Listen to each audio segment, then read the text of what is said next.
Figueroa. Igualmente muy valiosos aportes y una presentación que complementa con las anteriores vertidas.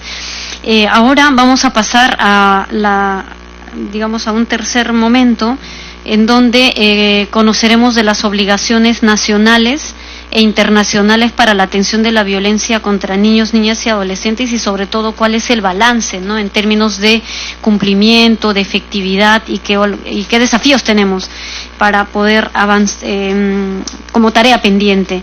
Ahora vamos a dar la palabra a la señora Matilde Cobeña Vázquez, adjunta de la Niñez de la Defensoría del Pueblo, para que nos pueda igualmente compartir desde el trabajo que desempeña la Defensoría. Tiene usted la palabra, 8 minutos. Sí, muchas gracias. Muy buenos días a todos y todas. Buenos días, señora congresista. Por favor, también si me ayudan a avisarme 5 minutos antes, creo, porque si no yo me puedo extender mucho.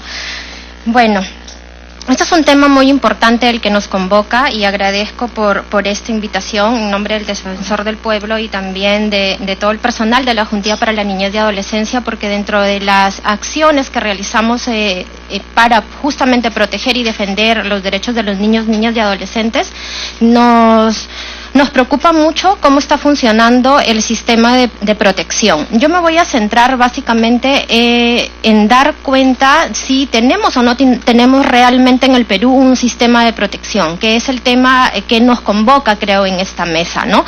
Antes de empezar a decir qué cosa hemos hecho o qué no hemos hecho, lo primero que tenemos que hacer es reflexionar si tenemos este sistema de protección de acuerdo a los estándares internacionales. Nosotros sabemos que este sistema de protección ha sido creado hace más de 2 décadas, porque además suscribimos la Convención sobre los Derechos del Niño, tenemos el Código del Niño, ha habido una ley, también el Código de los Niños lo recoge, pero realmente ese sistema tiene todos los componentes que se deben necesitar de acuerdo a lo que señala el Comité de los Derechos del Niño en su observación número general 5, y de acuerdo a las últimas recomendaciones de la Comisión Interamericana de Derechos Humanos. Esa es la gran pregunta que tenemos que hacernos, y que venimos haciéndolo también desde la Defensoría del Pueblo para dar una respuesta a nuestros niños, a nuestras niñas y adolescentes.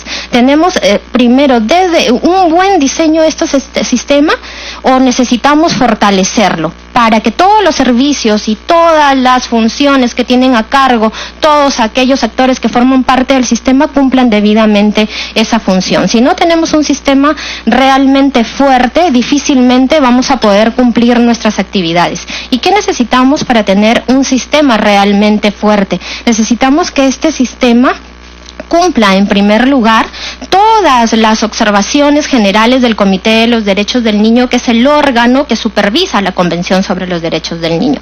Necesitamos además que ese sistema, en el caso peruano, recoja las recomendaciones puntuales que dicho comité le ha realizado al Estado peruano. Las últimas, justamente las del 2016, son las que deben estarse ya implementando en este momento, tanto en el sistema como por parte de todas las acciones que vienen realizando los órganos del sistema. Necesitamos además que este sistema cumpla los objetivos de desarrollo sostenible. No puede estar del lado de todas las metas que se han planteado en los ODS, ¿no?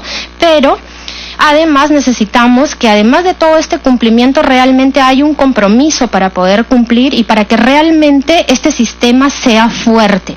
Y un sistema fuerte implica tener también un ente rector fuerte, un ente rector que pueda articular con todos los niveles de gobierno, con todos los sectores del Estado, con los gobiernos locales, con los gobiernos regionales, porque si no, las acciones que realizamos desde cada una de nuestras funciones van a ser acciones aisladas y que van a tener poco impacto. Es de verdad muy importante, y saludamos desde la Defensoría del Pueblo todos los esfuerzos que se vienen realizando desde cada uno de los actores de este sistema, pero también necesitamos que se articulen los actores, que se articulen con el ente rector. Por ejemplo, el Minedu está articulando con el MIN, la policía está articulando con el MIN. No podemos hacer acciones aisladas solamente para cumplir nuestras funciones. Necesitamos que esas acciones puedan articularse y podamos tener todos un mismo norte y un mismo mensaje, ¿no? Y un mismo mensaje. Y justamente en esa en ese norte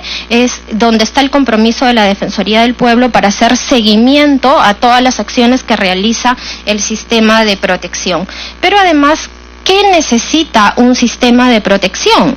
Presupuesto. Casi todos los que han estado acá lo han mencionado. Necesita un presupuesto, pero un presupuesto debidamente ejecutado. De nada vale que tengamos 10 millones de soles si no vamos a ejecutarlo bien, si no vamos a priorizar acciones, por ejemplo, en este contexto de violencia. Las acciones tienen que priorizarse en violencia, ¿no? Porque estamos solamente apagando el incendio, atendiendo el caso concreto, pero realmente estamos previniendo la violencia, estamos trabajando para prevenir la violencia. Habría que hacernos esa gran pregunta. Seguramente que lo estamos haciendo desde cada una de nuestras competencias y los esfuerzos son enormes, son grandes, ¿no? Pero necesitamos empoderar esas acciones, fortalecer esas acciones.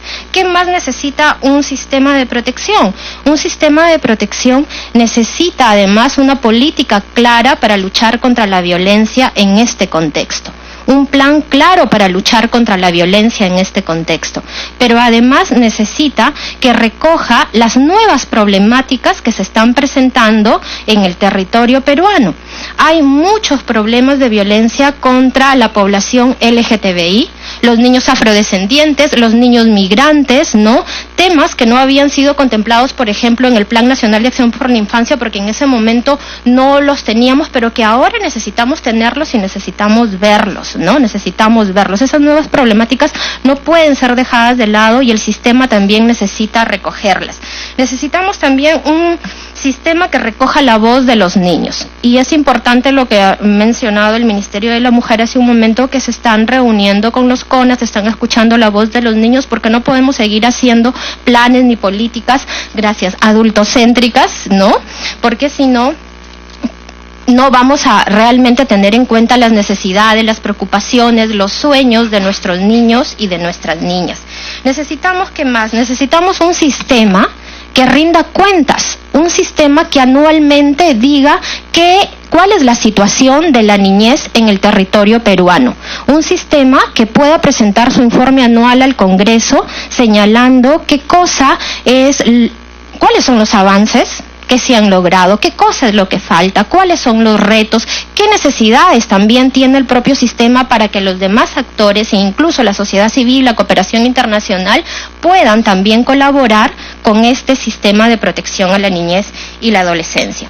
Pero finalmente, ¿qué necesita un sistema? Un sistema también necesita un marco normativo fuerte, articulado, un marco normativo que no sea disperso, porque si no los actores, ¿no? En este caso, primero que ya se ha mencionado, desconocen las normas. Si tenemos dispersidad de normas, no vamos a lograr conocerlas debidamente. Entonces necesitamos que haya una uniformidad en las normas, por ejemplo, en las normas de violencia. Tenemos diversidad de normas, pero los actores no saben, la policía se confunde, por ejemplo, qué norma va a aplicar, si la ley 3364, si va a aplicar la otra norma, y esfuerzos como lo que realiza la policía son esfuerzos importantes para que haya fortalecimiento de las capacidades de cada uno de los funcionarios y funcionarias que forman parte, ¿no?, del Ministerio Público, del Poder Judicial, de la Fiscalía y la propia Defensoría del Pueblo. También es un reto para nosotros fortalecer nuestras capacidades en materia de niñez y adolescencia.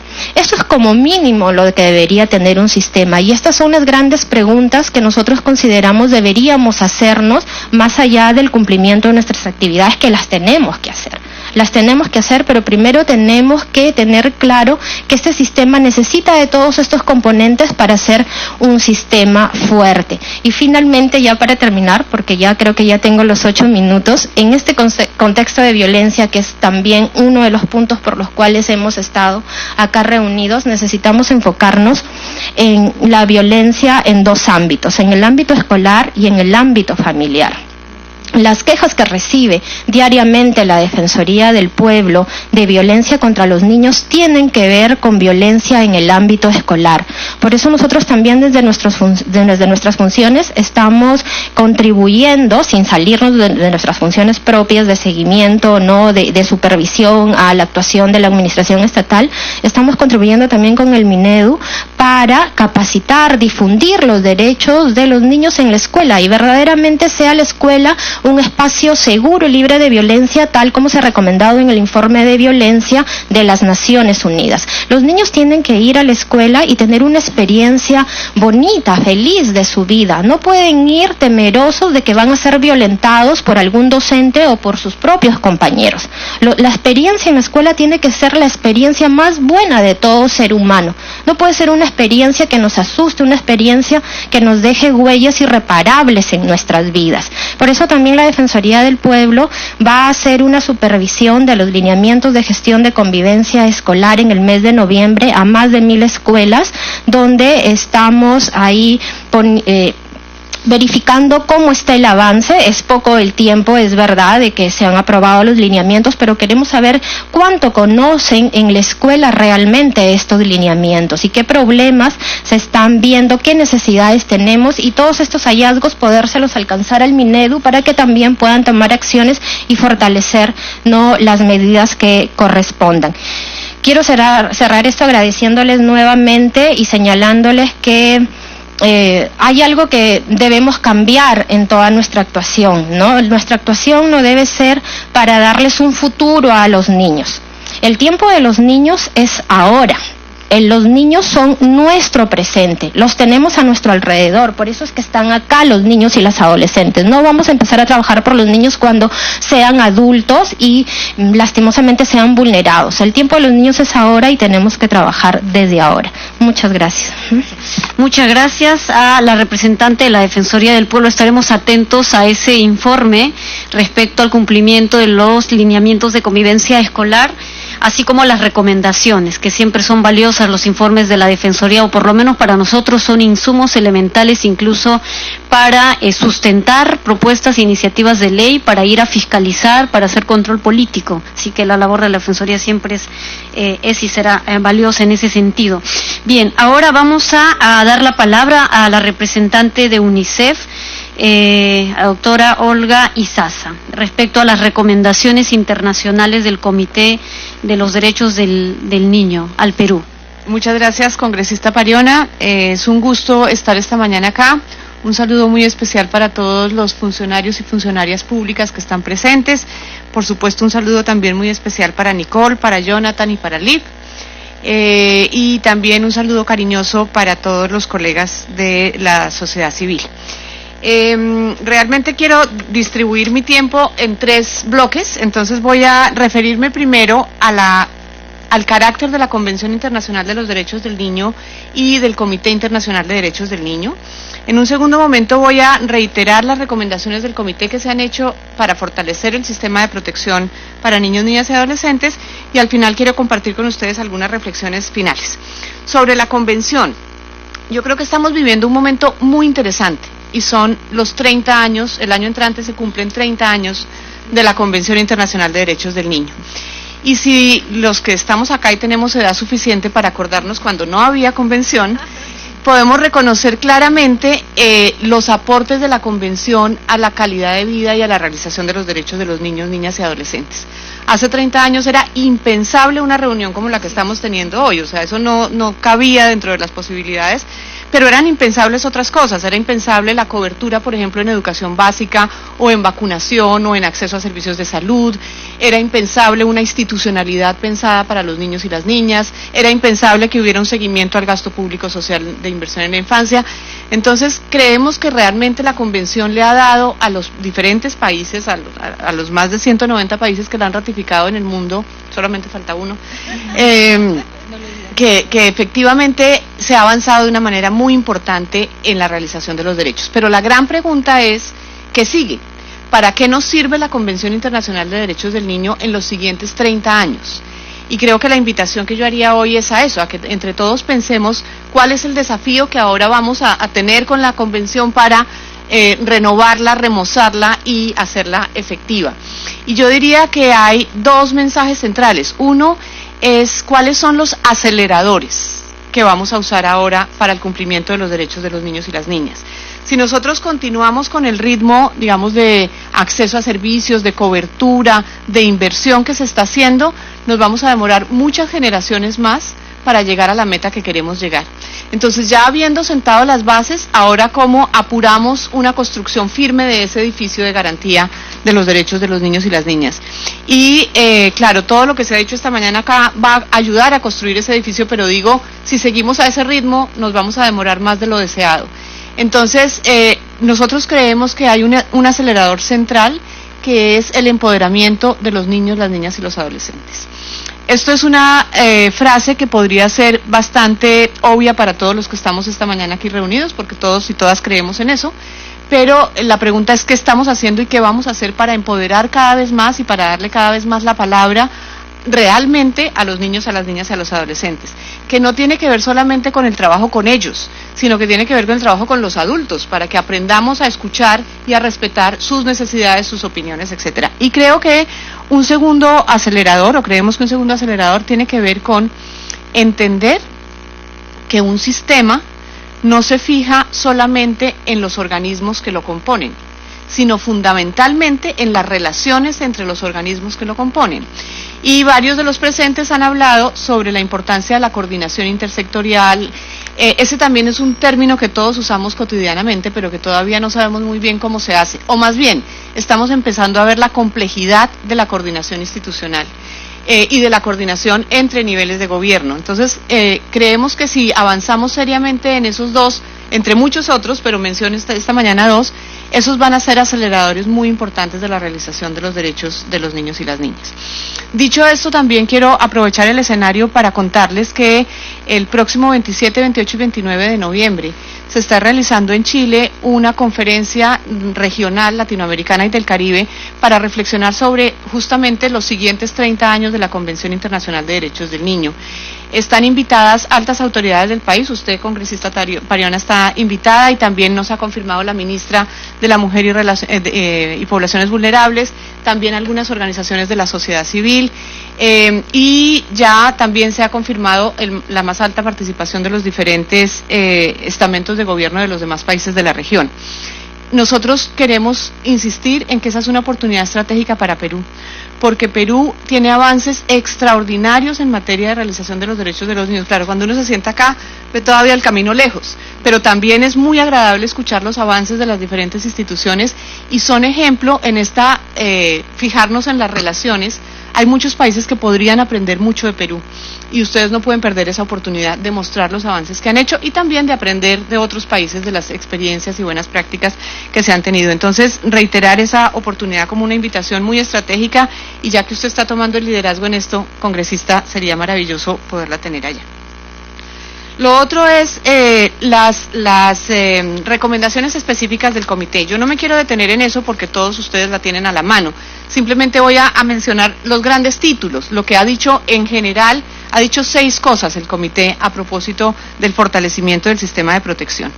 La primera es los avances también quiero decir que el informe del comité toma una gran parte del informe haciendo un reconocimiento a los avances de Perú. Y yo no quiero que eso se menosvalore por mencionar los retos que quedan pendientes, pero dada el tiempo me voy a concentrar en los retos. Entonces, uno de los retos tiene que ver con el marco político y legislativo. Y el comité reconoce los avances de Perú en el marco político y legislativo, pero dice ahora el gran desafío es la implementación de esos marcos políticos y legislativos. Y todos sabemos que se toma mucho tiempo pasar de la letra a la acción. Y justamente tendríamos que ver también ahí cuáles son los aceleradores. Después del informe del comité, se han producido en el país la expedición de muchas normas que fueron recomendadas por el comité, por ejemplo la del interés superior, por ejemplo la de protección de niños sin cuidados parentales, etcétera. Hay varias, los lineamientos de convivencia escolar, etcétera. Hay varias que se recomendaron y que ya han sido tomadas muy seriamente por el Estado, pero la recomendación del comité es atención con la implementación.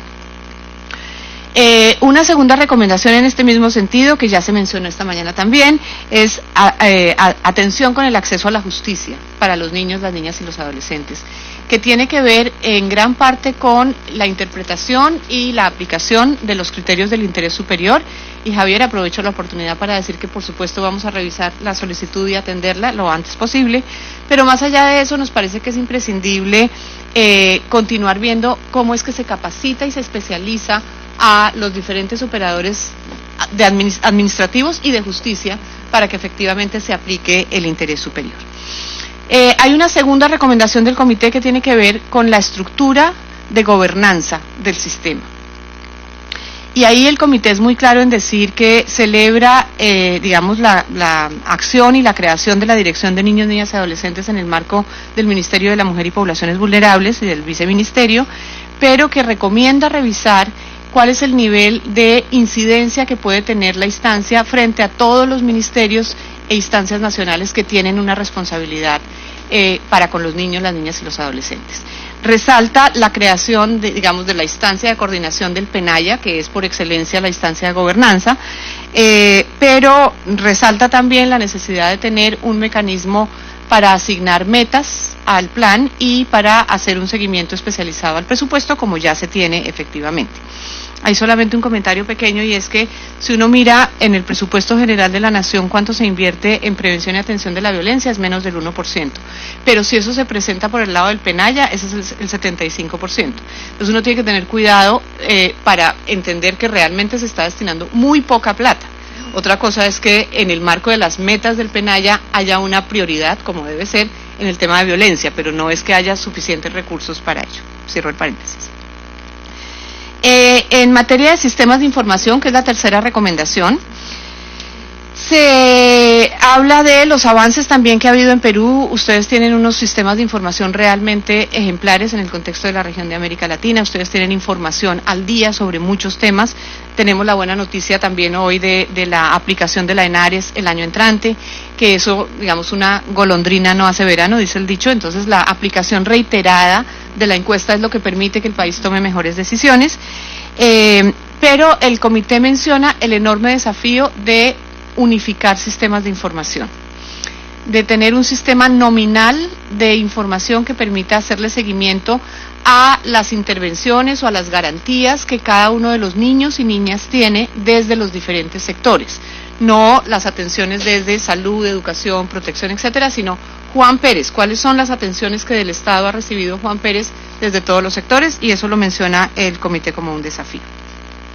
Ya he mencionado que la cuarta recomendación, ustedes la han dicho también, está relacionada a la profesionalización de operadores y a la especialización de los sistemas, específicamente de justicia y de protección, para que puedan atender la especificidad diferenciada de los niños y las niñas. Es interesante ver cómo en Perú hay una conciencia ciudadana sobre la gravedad de la violencia hacia las mujeres.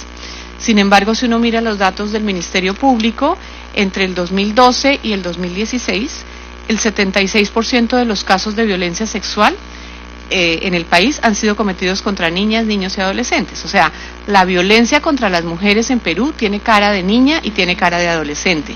Y no es lo mismo abordar una mujer adulta que ha sido víctima de violencia que abordar un niño o una niña que ha sido víctima de violencia. Entonces tenemos que hacer un esfuerzo para posicionar ese rostro que está detrás de la violencia contra las mujeres. La quinta recomendación que hace el comité es el fortalecimiento de los sistemas locales de protección.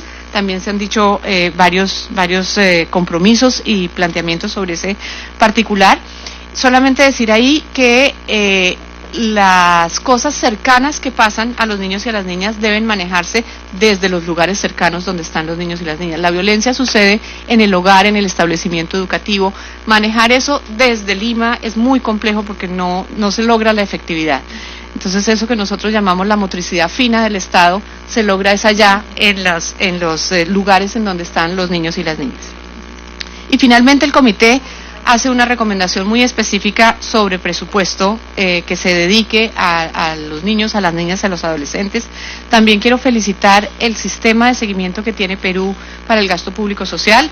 Aquí podría parecer que, de hecho veía cuando tú estabas haciendo la presentación que muchos tomaban fotos y fotos y fotos. Es una información muy importante para las instituciones. Y no es una información fácil de que los países la sigan, así que celebramos también la noticia que nos trae hoy Mari Carmen de una formalización de la instancia de seguimiento al gasto, porque es la única manera que, más allá de la voluntad que ha existido durante los años anteriores de tener esta información, cuando no estemos los que estamos acá, tenemos que garantizar que ese esfuerzo continúe. Entonces, felicitar eso, y con eso cierro mi intervención, agradeciendo de nuevo la invitación del día de hoy.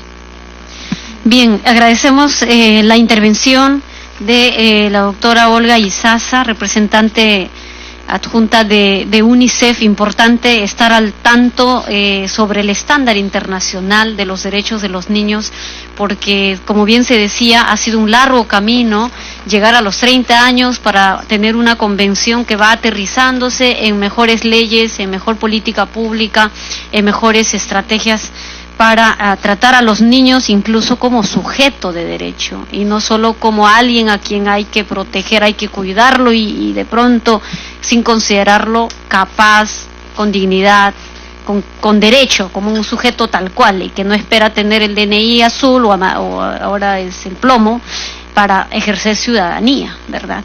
Muy bien.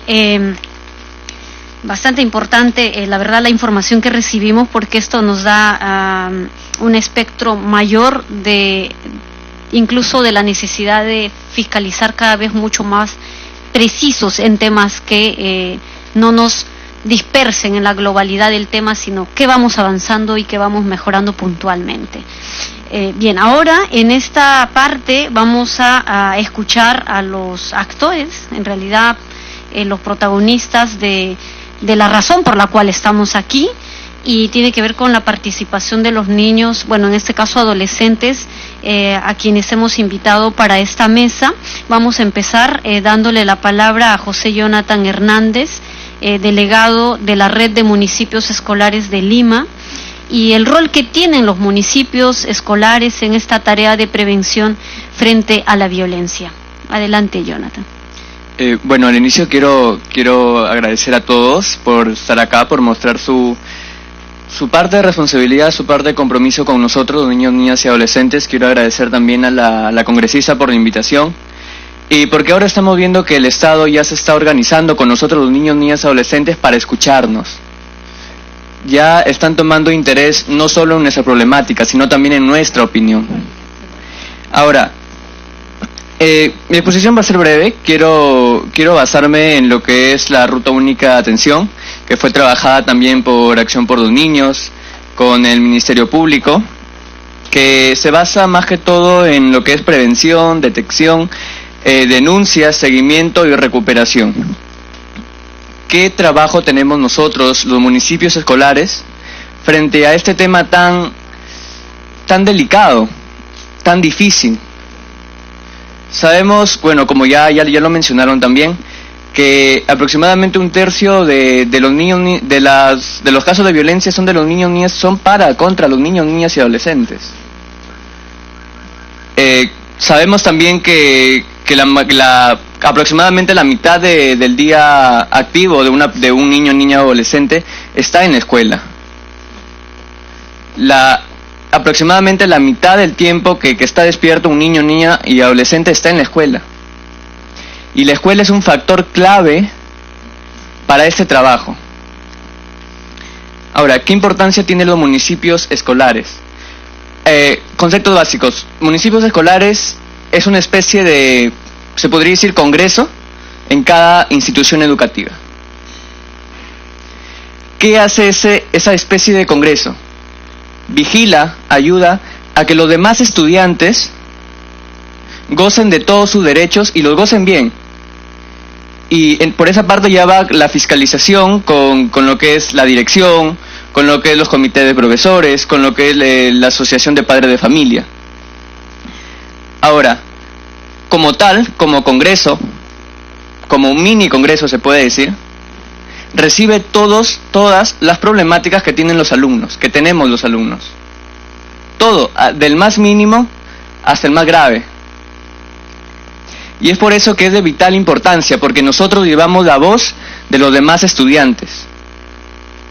Porque muchos de ellos no pueden hablar directamente con una autoridad, pero nosotros, como sus representantes elegidos por ellos mismos, sí tenemos esa posibilidad.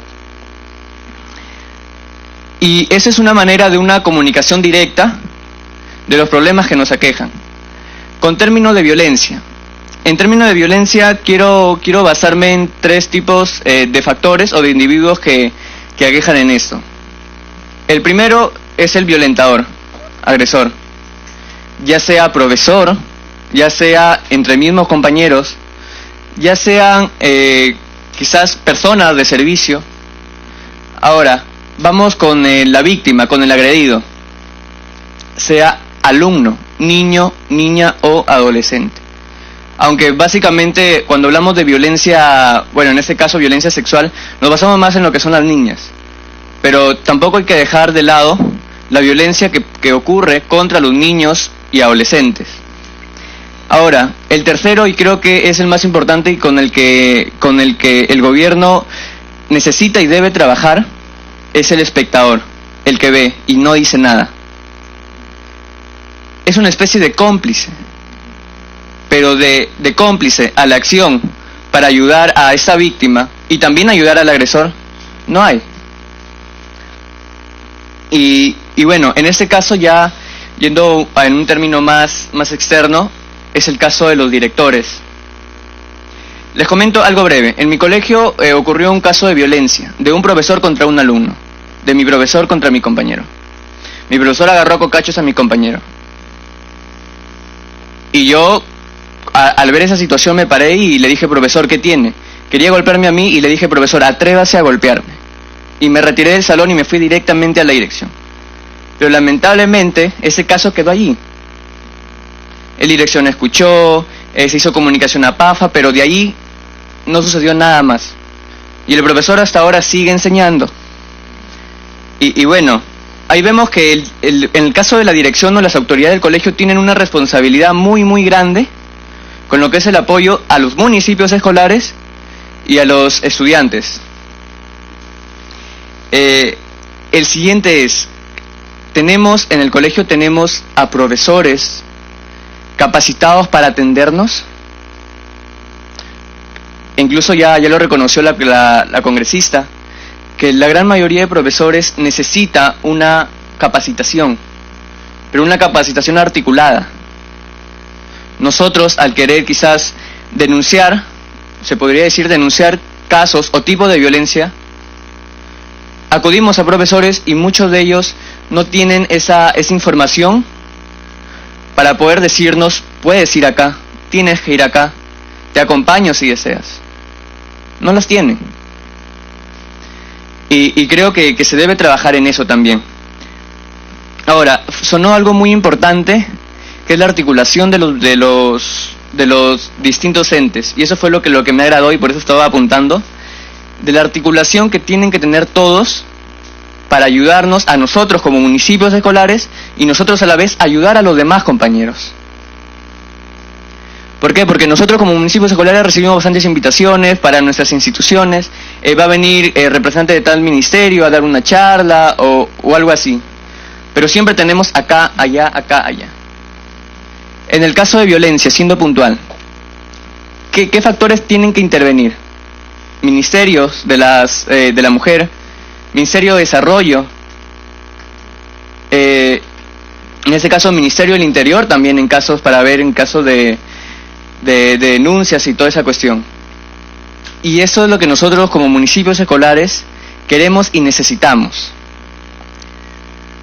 Ahora también hubo algo muy importante que la vez pasada también que tuvimos reunión en una mesa de trabajo también con el congresista Belaunde, ¿no es cierto?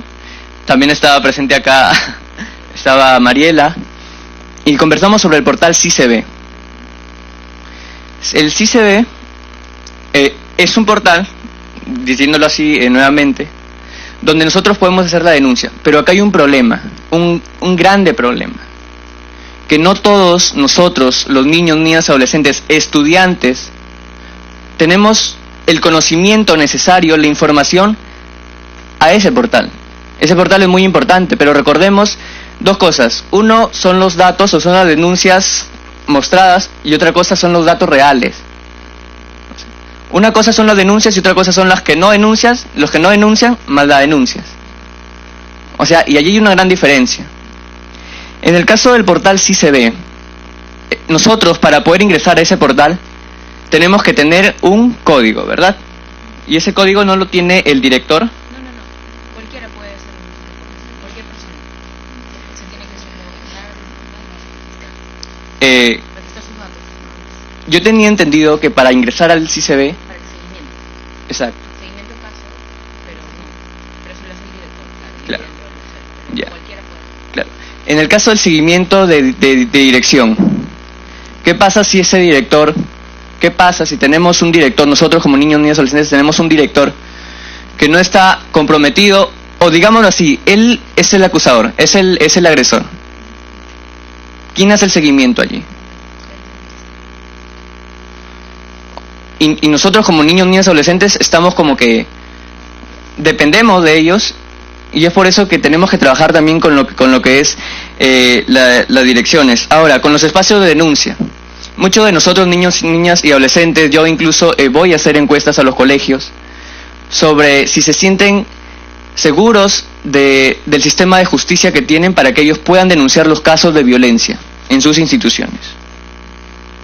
Y muchos de ellos, sinceramente, me dicen, no, ¿para qué? O sea, muchos niños, niñas, adolescentes están ya desestimando lo que es la justicia en nuestro país. Aparte con los temas que estamos viendo, con bueno, eso ya más todavía. Y acá lleva un tema de revictimización. Al no tener personas capacitadas que a nosotros nos puedan guiar, quizás un caso de violencia, imaginemos a una niña violentada o a un niño violentado. Violencia sexual, digámoslo así. A ese niño lo primero que se tiene que hacer, llevar a un médico legista, como ya lo habían dicho. Pero de ahí luego hacer la denuncia y de ahí vuelven a preguntar, ¿qué te ha pasado? ¿Cómo estás? Y la niña vuelve a recordar, el niño vuelve a recordar qué es lo que ha pasado. Luego allí en las audiencias, ¿qué te ha pasado? ¿Cómo te ha pasado? Y la niña, el niño nuevamente vuelve a recordar.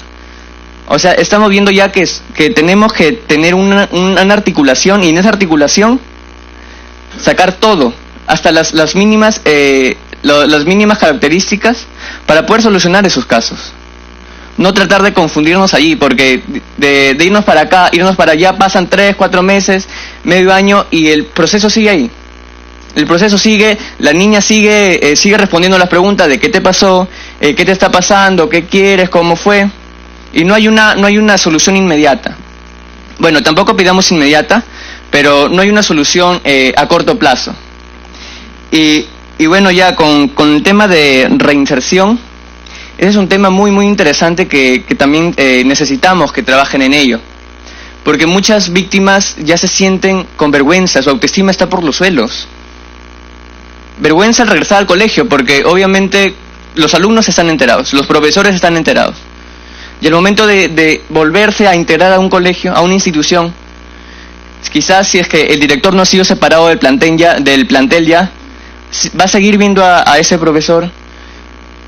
O sea, ahí tenemos una cosa también. Y bueno, ya como ya me dieron el ultimátum, quiero pedir que, bueno, nosotros necesitamos que primero se trabaje con la víctima, luego con el agresor, que es muy importante. No solo vayamos a lo que es la ayuda a la víctima, el apoyo al agresor también, el trabajo con el agresor.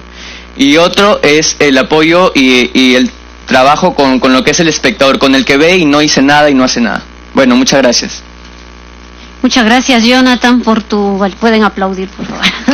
Yo sé que están con ánimos de aplaudir y apreciar la intervención de Jonathan, quien ha podido, en resumen, decir ese conjunto de barreras, taras a las que aún la realidad nos indica que son desafíos de todo lo que hemos planificado y cómo está en garza, ¿verdad? Gracias, Jonathan, por ello. Yo me quedo con esta frase que tú dijiste, porque eso es potente, ¿no? Cómo los niños, hoy viendo todo lo que ocurre en nuestro país respecto a nuestro sistema de justicia, desestiman y no tienen la confianza real de esa justicia. Eso tiene que llamarnos la atención a todas las autoridades, ciudadanos, adultos, funcionarios públicos, porque lo que hagamos tiene una repercusión en el desarrollo del país, en la forma como nos relacionamos los ciudadanos y del país que queremos ser. Y bueno, eso para la reflexión de todos y todas.